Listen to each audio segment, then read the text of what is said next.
Well, looky here. We got the motor roughly where it's going to sit. Just temporarily, just like before. It's, I think the transmission is a good 2 or 3 inches from where it needs to go. But how did I get here? Tune in and find out.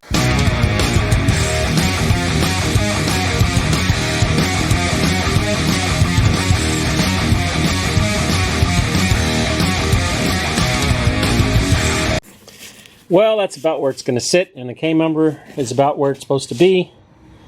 I changed around the motor mounts so that it would sit another 4 inches forward or 3 inches forward. And,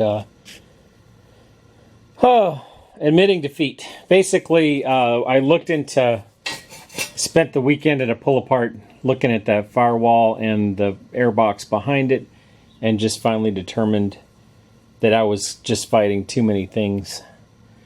Is it possible to slide this whole assembly back 4 inches? Yes, it is. If you were building a race car and you don't care about air conditioning or heat, sure. But I kind of need to worry about that stuff. There's some other stuff at play here. If I move this back 4 inches, 3 inches, I'm now even more into the brake territory. Very clearly, I'm going to need to slot, just like Zach Damery did, and probably everybody else is running manual brakes, who the heck knows. I'm going to need to slot this a good 1.5 inches to the right. So my pedal box is going to be to the right about 1.5 inches.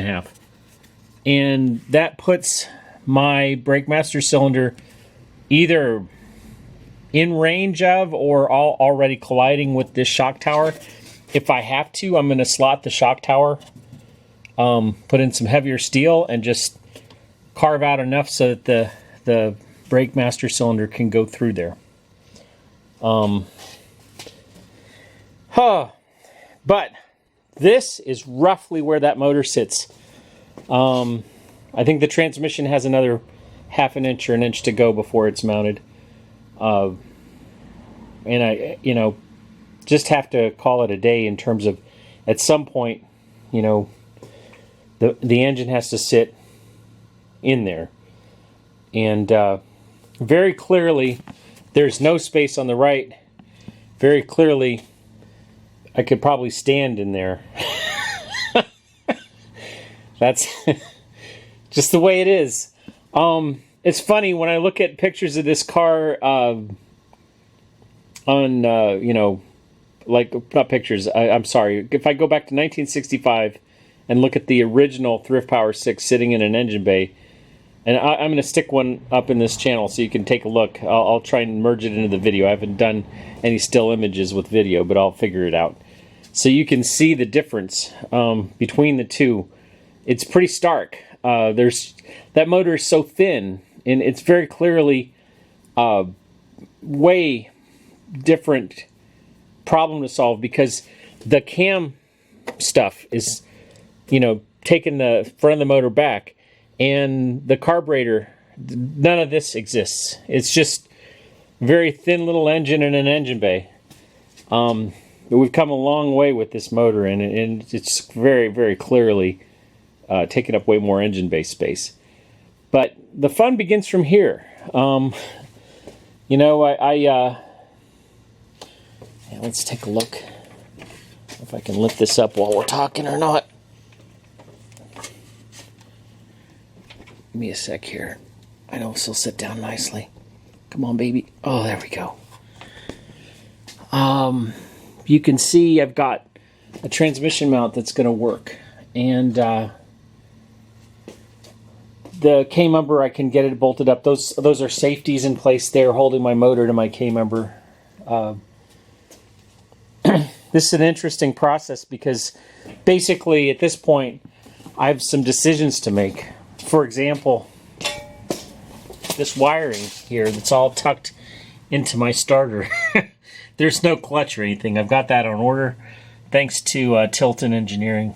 Have to give them a big shout out. They've got the clutch situation figured out. So I'll get that put on there next time. But that wiring, look where it comes out, okay? The wiring comes out on the back of the motor, right about there. And what am I not using? I'm not using a throttle cable or a clutch cable set up with this thing. So I'm likely going to chop my hole right there for the wiring. I need something I can pass connectors through. And that means that I want my connectors inside the car so I can run my PCM for the Coyote. Sorry, some things just never grow old.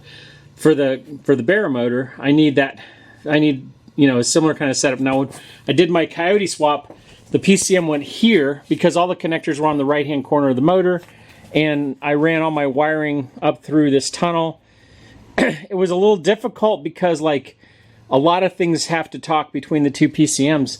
Here I'm thinking if I can get the two PCMs really close, I can eliminate a lot of wiring headaches.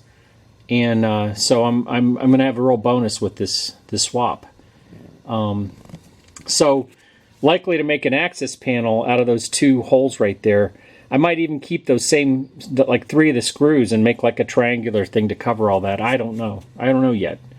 But it would be kind of cool just to have that spot used because it's a hole I have to close anyway. So why not use it? Don't have any collisions down in this area. I've got plenty of space in front of the motor. I will have a little bit of trouble doing my engine fitting because there is right here a junction where all boxes are. The brakes all, the 2 lines come off of the brake master cylinder, come around, and one of them comes back for the driver's brakes. Those 3 lines are roasted right now. That's why they're off. They're bad, and I'm just going to order new ones. But my engine bay, you can kind of see it's kind of cleaned up, and it's looking like it should. Let's put this down while you watch, shall we? Actually, let's put this somewhere where you can see what this looks like.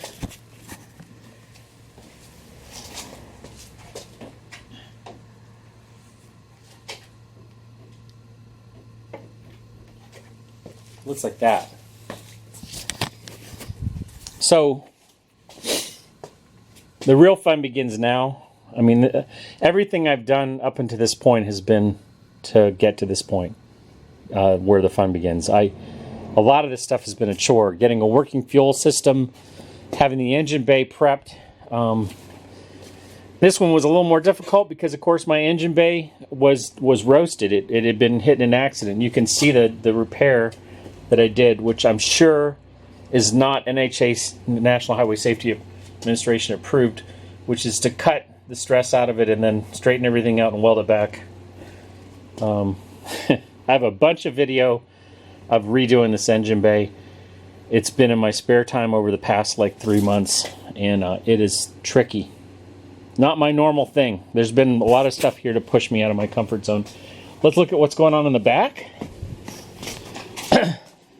So, getting all my exhaust hangers together to hang this set of pipes. These are MagnaFlow cat back. We've got the tips there, and I've got all my stuff kind of. Oh, that's right.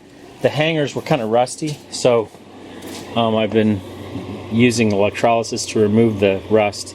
So I'll clean those up. Got a bunch of video on using electrolysis to remove rust off my fuel tank that you got to watch to really appreciate. Anyways, really getting some of the back end stuff sewed up because my next thing after the exhaust is in there is to hang that rear end in there. At some point here, I'm going to have the engine bolted in the front and the rear end bolted in the back, and I'll get a rough idea of my weight distribution because where those coasters sit will determine, roughly what the weight distribution is of the car. Right now, we're not bolted in, obviously.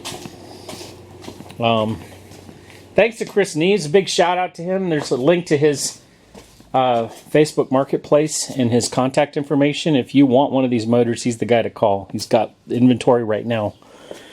He's the one who made my engine mounts and the spacers that I'm going to use. So I'm going to use a 1-inch spacer, which, it's going to line up there. He also modified the oil pan. So he has a bunch of parts. Something new I learned from Zach Damery today, this is the mass airflow sensor.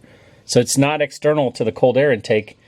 And I have sourced my original cold air intake that I ran on my 4.6 in my the car that I swapped my Coyote into. So my plan is to build a cold air intake out of 3-inch aluminum and just mount it here. It'll be very simple, just 3-inch tubing. Hopefully it will clear the brakes. Yeah, keep joking, Fierce. Everyone's laughing. Anyways, so there's that. I did turn this. I got a video that I worked up this past weekend. One of my side projects was remaking the bracket that holds this so that it's turned in out of the way so that I have more room for stuff. So, yeah, coming together. Yeah, next things after the engine gets bolted in place and the rear end, all that work starts going. Obviously, wiring is going to be a big focus. I'll change the oil in the engine. I'll actually put oil into the engine and get the wiring right. And I have a working fuel system. I'll probably start it without an exhaust, just like I did my Coyote swap. Because, hey, you know, that's what you do. So, thanks for tuning in. We are aiming for mid-July for the first start. And who knows after that for the first drive. I might have some friends to help me put the suspension and stuff together on this thing, and we'll make it a lot quicker than I did my Coyote swap. But I would love to be just starting and running this car by mid-July. So thanks for tuning in. I'm going to post this one unlike I normally post videos. I'm going to put this together and get this out. And I'm going to put on the back burner all the other videos I've been working on. Because I literally just collect the video footage. And every once in a while I get this stuff put together. It takes too long for me to edit and upload. So I'll just make a video out of this and get it out to you guys. Please don't forget to subscribe, tune in, and like and subscribe. Thank you so much.